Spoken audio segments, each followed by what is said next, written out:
Alright, hello folks. So this is a 1973 DJ5 that I've recently purchased. I buy these Jeeps to save them from being scrapped, and then because of my trad life, which is traditional life philosophy, and my political theory, I then try to sell them on to people who are in need, basically for what I put into them, for like just a little bit, just to keep me going. This Jeep I'll probably sell for $2,500, maybe $3,500. I didn't really think about doing a video before I started, so as you can see, I've got the seats out, the trays out. Most everything's been started, sanding down. Up on the top here where the windshield wipers go, I've got it out. They've got some sealer, but the one thing I wanted to start with was the floor, because I think when you're trying to redo these Jeeps, this is something you need to look out for. The post office, when they repaired these Jeeps, they had a really tight schedule. They basically had to be back out, and so the mechanics, they're good mechanics that work the post office. It's not a problem. This isn't a slight on them, but they had to get them back. And so, kind of like farmers, the way they would do things is they would pop rivet. And pop rivet can be fine if you use seam sealer, and this guy who did this one did right here. So this patch has been seam sealed. This was a huge patch, if you will, and when I bought the Jeep I thought I was going to find a huge hole in the floorboard. I've already taken this out. You can see the bolts here, and there was 2 pop rivets on the side, and that's all. And what you'll notice is that there's no seam sealer. This is just like it was, right? I haven't changed it. I just cut it out and then I turned the camera on. And so what I wanted to show was, if you grind those rivets off using a grinder with the guard, with your glasses and gloves, this can kill you. You just take those 2 rivets out, in this case, and you can then, if you get it just right angle, you can take the panel out. And they use really high quality metal, so you want to reuse it. But what I wanted to show is to fix a little rust. They've created a lot of rust. And this is quite common. I haven't cleaned this up at all, but I think that some of this is going to be rusted through, and I'm going to have to re-weld it. That's what we're going to see. You want to fix this, if you have your own Jeep. Even if you can't weld, because these patches are actually good, they make solid patches generally, you can clean all this up, get all the rust off it, grind it down with a wire brush, like that, and just go through, get it down. With this rust, I would take it to bare metal, and then you just spray some rust inhibiting primer all over it. All over the top, bottom, it doesn't matter. Just completely cover it. Do 2 or 3 coats. And then what will happen is you'll put it right back where it came from. Alright? You put all the bolts back in. And then what you want to do, after you put the bolts back in, so let's say we've cleaned it all up. Alright? It's all cleaned up. Put it down. We've got it bolted. I'm sorry if the camera's, sorry. So you want to get someone to weld it, even if it's tack welds, all the way around, not pop rivets, okay? And the reason is you don't want this to move. So what you're going to do, after that's all seamed up, primered on both sides, floor primered, they sell this. This is auto body seam sealer. This is what the factory uses for these reasons. They didn't use them in these Postal Jeeps because the object was to get a fleet vehicle out as quick as possible and as cheap as possible. And for the most part it worked. This Jeep is 50 years old, give or take. Still in service. There's a sticker. It was registered March of 2017 is when this left service, so very recently. And the only reason why it did is it's overheating. I think it's got a cracked block, and the link pins are completely wore out on the front. And so I'm going to do videos on that as well. I'm going to try to fix the block, and by fix I mean use JB Weld.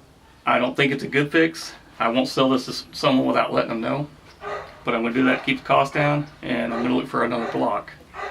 And what I'll do is I'll make a deal, you know, if I sell it to someone like a single mother that has a teenager that need to get a car, and I'm trying to help them, then I'll stay in touch with them. And if it's a teenage boy or a teenage girl who's interested, we'll put another engine in it. But we're gonna temporary fix this one. The link pins we're gonna do right, because that controls the front end. The steering's crazy on this Jeep. That's the real reason why they parked it. Sadly enough, the overheating, they did not park it for that, and I think that's why it has a cracked block. This we're going to fix in the first video. I'm going to sand the rest of this interior. I'm going to seam seal all the top as well. One of the things you know about these Jeeps, if you drive them, is that they rattle a lot. And that's because they're not seam sealed. This stuff right here. Put that seam seal all over across all of the cross beams up there, all the seams, you know, everywhere. I'd say 90% of the rattling will go away. And I'm going to put insulation up there and wood slats. So we're gonna make a little video about all that. Make a video about this. It's the main thing. And I'm going to paint this. I'm going to, you know, it's got this sort of bed liner all in it now. You know, people bed line their Jeeps all the time. It's none of my business with their Jeeps. I really recommend not doing that. I know people are not going to like that answer, but what happens is that if someone needs to fix it at any point for rust, the bed liner is a problem. You can't grind your welder, and it's very difficult. So you have to grind it all off, and it's a lot of work grinding this off. In this particular case, this isn't actually bed liner. This is trunk paint, which is a lot easier to get off. So I'm glad they did that. I actually don't have a problem with trunk paint. It's fairly simple to get off, but when you got a whole cab full of it, it's a lot. You know, it's going to take a little while. So I would say that, you know, if you really like that bed liner look, you know, if it's just a look, then use trunk paint. If you're doing it because you think you're going to stop rust, you're wrong. You're not going to. And if you're doing it for sound, I think probably you will succeed in stopping some sound. I don't think you'll do as much as you think. But, you know, it's your Jeep. I mean, once it's bedlined, it won't rust anymore. Or let me just say, water won't get in to cause any more rust. And without air, it can't actually cause heat, that's what rust is burned metal. So yeah, I mean, if you got bed liner, fine, you got bed liner. But when I'm doing these Jeeps, I wouldn't do it, and I won't be doing it. This will be painted with car paint, tan. I'm going to do this, and then we're going to do the roof. And, you know, you'll see how to patch it. This patch may stay, I'm debating, because it is seam sealed. I don't like it too much, but we'll see. And yeah, we'll do a series about DJ5s. I couldn't find anyone on the internet that's done that, and not just videos. I couldn't find any instructions.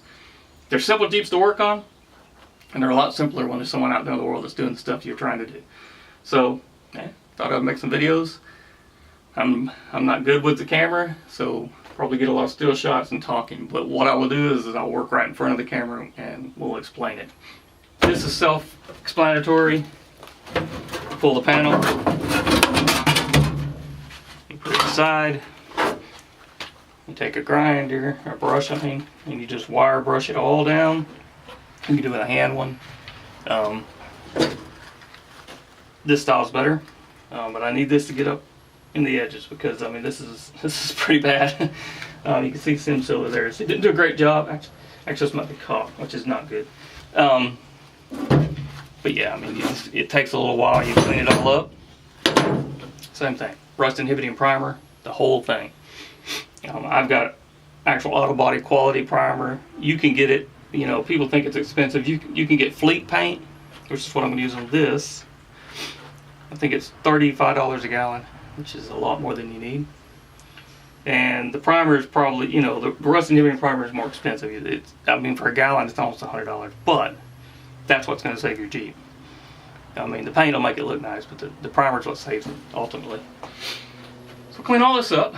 We got some wires here that you can see. I had a gauge. I hate mechanical gauges for this reason. The gauge, they have lines that run into the engine. This was an oil temperature or pressure gauge. Blew oil everywhere. I got to clean all that off. So I may take this panel off.